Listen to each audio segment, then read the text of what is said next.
Husband cheated, said you'll never find better. I moved on without a word. Now he's alone, watching me thrive. I was sitting at the kitchen table in my pajamas, cradling a mug of coffee and staring out the window.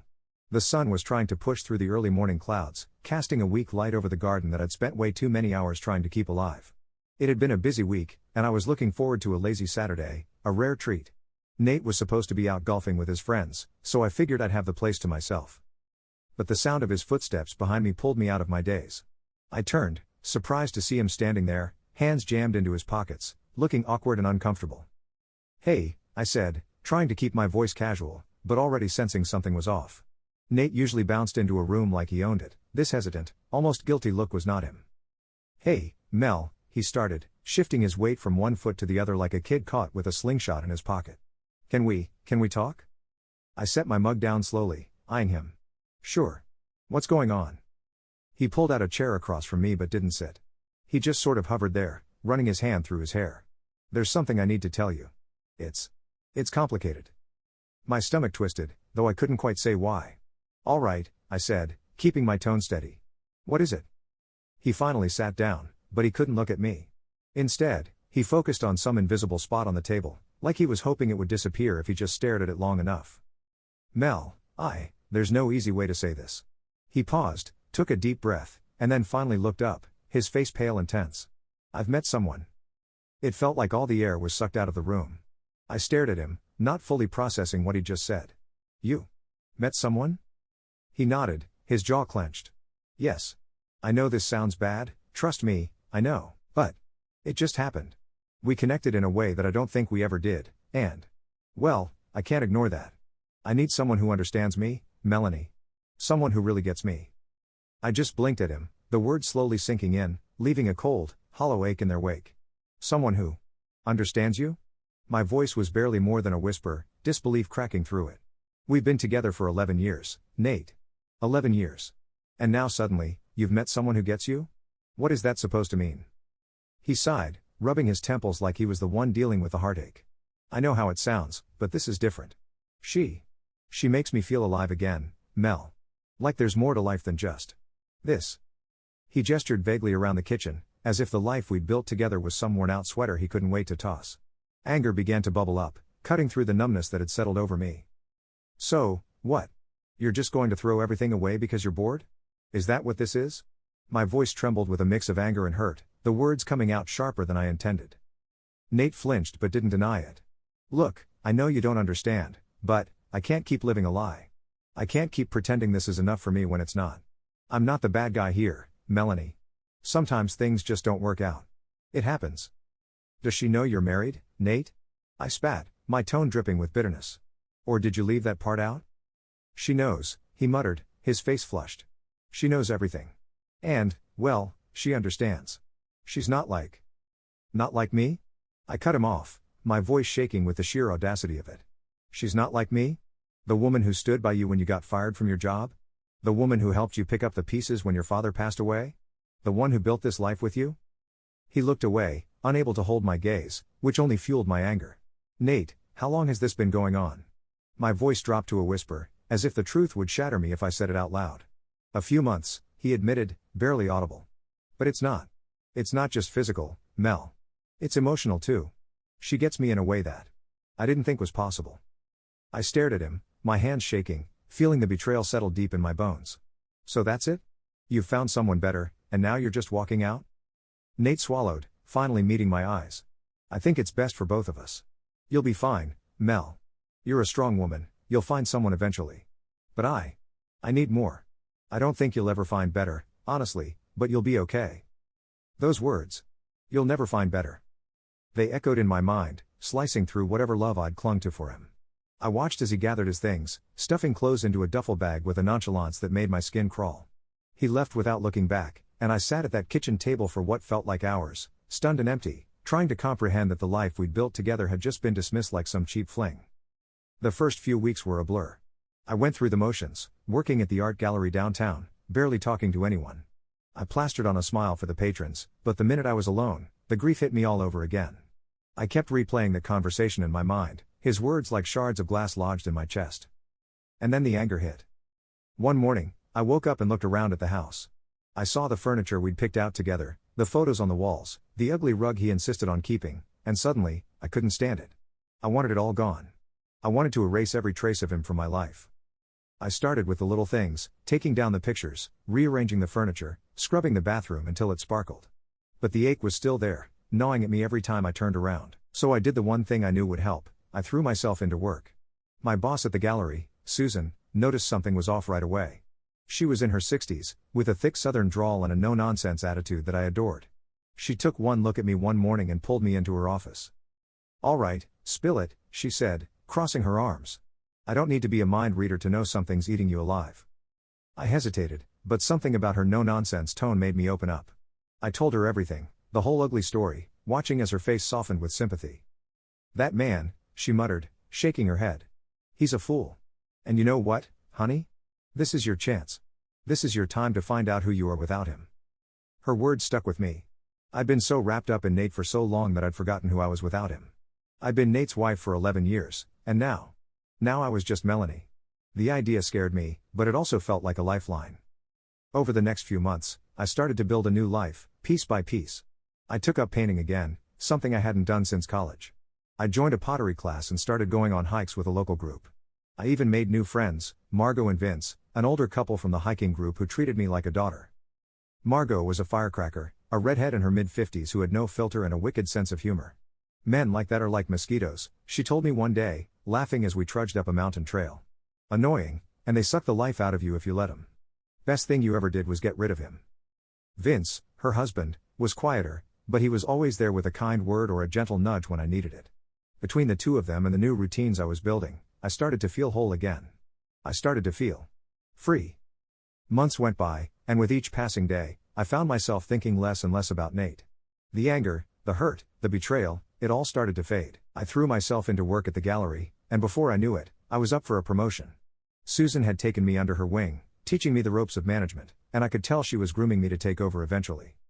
Then, one day, as I was setting up a new exhibit, I heard a familiar voice behind me. "Mel." I turned around, and there he was, Nate, looking haggard and worn, like he hadn't slept in days. For a moment, I was stunned, caught off guard by the sight of him after all this time. "Nate," I said, keeping my voice neutral, even as my heart hammered in my chest. He gave me a weak smile, his eyes filled with a strange mix of regret and desperation. "Can we talk?" I wanted to say no, to tell him to turn around and walk right back out the door, but a part of me, a foolish part, wanted to hear what he had to say.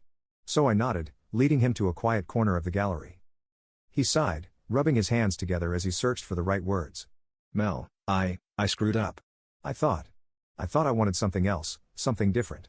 But it didn't turn out the way I thought it would." I raised an eyebrow, crossing my arms. "Is that so?" She wasn't who I thought she was," he admitted, looking down. "I thought she understood me, but it was just an illusion. I know I messed up, Mel. I know I hurt you, and I'm sorry. I want us back. I want to come home." His words hung in the air, filling the space between us. I searched his face, looking for the man I used to love, the man who used to make me feel safe. But all I saw was a stranger, someone who had walked out on me when I needed him the most. I took a deep breath, steadying myself. "Nate, you left me. You walked out without a second thought, told me I'd never find better. And now you expect me to just take you back?" He looked down, shame flickering across his face. "I was wrong. I know that now. I took you for granted, and I didn't see how much you did for me. I've changed, Mel. I want to make things right." I shook my head, feeling a strange sense of calm settle over me. "No, Nate. You don't get to walk back in like nothing happened. I've built a life without you, a better life, actually. And I'm not willing to give that up for someone who didn't think I was enough." He opened his mouth to protest, but I held up a hand, cutting him off. "You made your choice, Nate. And now I'm making mine. I've moved on. I've found better." With that, I turned and walked away, leaving him standing there alone, just like he'd left me. And for the first time in a long time, I felt free. As I walked away from him, I felt a strange, liberating weightlessness, like a heavy stone I'd been carrying around had finally fallen away. I could feel Nate's eyes on my back, but I didn't look back. I wasn't the same woman he'd left, shattered and doubting herself. The thought of him, his hurt expression, his regret, it no longer held the power over me it once did. I went back to my work, arranging the paintings on the wall, my hands steady and sure. There was a soft buzz around the gallery as patrons drifted in, admiring the new pieces, and I threw myself into the familiar routine, letting the work fill the silence left in the wake of our conversation. I heard the door open and close once more, and when I glanced up, Nate was gone. Life moved on, as it always does, and so did I. The following months were a whirlwind. With Nate completely out of my life, I found myself embracing the world in a way I hadn't in years. I threw myself into my work, and soon Susan officially promoted me to assistant director of the gallery. I started overseeing art exhibits, bringing in local artists, and even organizing small community events. Every day was filled with color and light, and for the first time in years, I felt like I was living in a world that was entirely my own. One evening, as we wrapped up a charity art auction, Susan pulled me aside, a sly smile on her face. "You've really been thriving, Mel," she said, giving me an approving nod. "You know, I'm retiring at the end of the year, and I'll need someone to run this place." She raised her eyebrows, clearly gauging my reaction. I blinked, the weight of her words hitting me. "You mean, me?" She chuckled. "Well, of course, you. Who else would I trust with my gallery? You're practically running it already." I grinned, my heart pounding with excitement. The gallery had become my home, my sanctuary, and the thought of taking the reins felt like the perfect next step. Susan's faith in me felt like validation, like the universe was finally aligning in my favor. In the weeks that followed, I started making plans, mapping out ideas for new exhibits and expanding the gallery's reach in the community. But amid all the joy, there was one thing I hadn't anticipated, an unfamiliar but undeniable interest in new connections. One evening, I found myself at an art event in Charleston, a fundraiser for a local school's art program. I was chatting with Margot and Vince when a man's voice interrupted us. "Excuse me, but do you mind if I join your conversation? I'm always looking to learn more about the art world."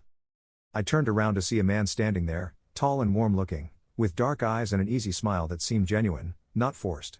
He held out his hand, and I took it, a bit startled by the firmness of his grip. "I'm Daniel," he introduced himself, his voice calm and inviting. "And you must be Melanie, the woman who practically runs that beautiful gallery down the street. I've heard a lot about you." Margot grinned, giving me a nudge. "That's Melanie, all right. She's a force of nature."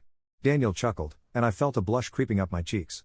We spent the rest of the evening talking, sharing stories about art, life, and everything in between.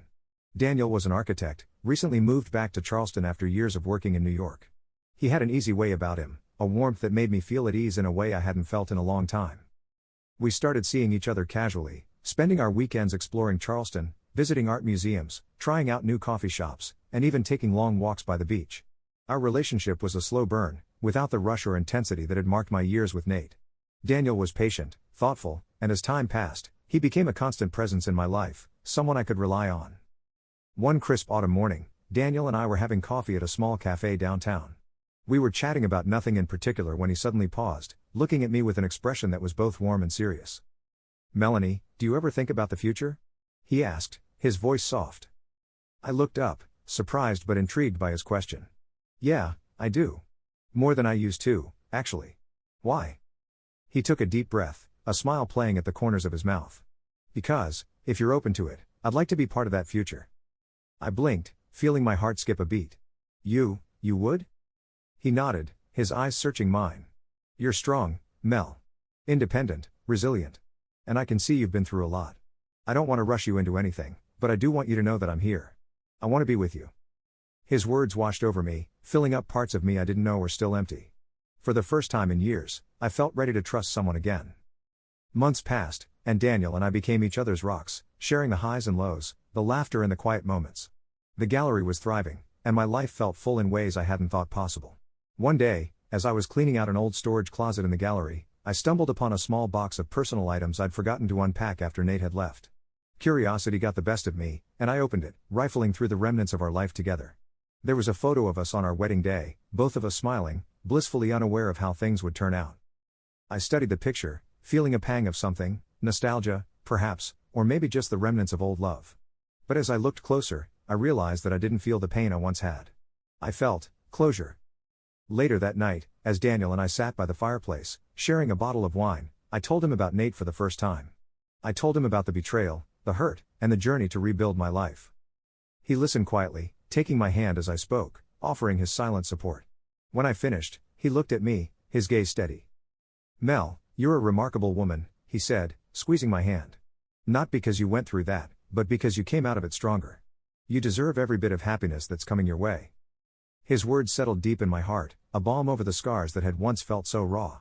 I leaned into him, feeling a sense of peace that I hadn't known before, a peace that only came from truly letting go. Years later, as I stood in the gallery, now fully my own, I looked around at the vibrant paintings, the sculptures, the photographs on display. The gallery was more than just a business, it was a reflection of my journey, of the love and resilience I'd found in myself. Daniel was by my side, as he had been every step of the way, and as I looked at him, I felt a rush of gratitude. I was no longer the woman who'd been defined by her husband's betrayal. I was Melanie, strong, capable, and finally, after so many years, completely free.